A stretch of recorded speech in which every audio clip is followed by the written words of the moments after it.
Bruno, 64 ans. Émotion et partage autour du déploiement des courtes pointes. Chaque 1er décembre, depuis 14 ans, l'association Fightheads Monaco honore les personnes disparues du sida lors de cette cérémonie émouvante, inspirée d'un projet né à San Francisco en 1985. On était à un congrès international contre le VIH à Vienne et il y avait un atelier où nous avons parlé de cet événement.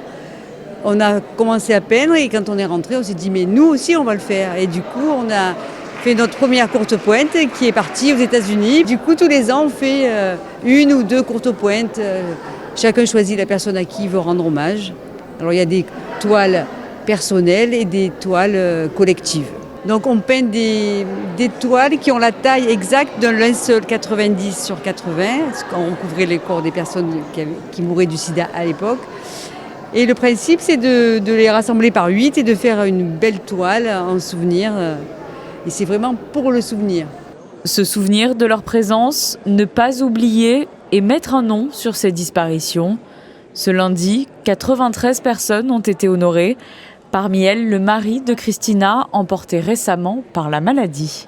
Personnellement, ça me fait souvenir tous ces gens qui sont morts et leur faire honneur de faire ça. Ça m'a fait du bien de parler Stéphane et dire c'est mon mari. Parce que les gens, ils ne savent pas en fait qui c'est tous ces gens. Et moi, il fallait que je dise c'est mon mari. Comme ça, au moins, on sait que j'ai perdu mon mari de ça, il y a 4 mois. L'an dernier, 92 nouvelles séropositivités ont été déclarées dans la région.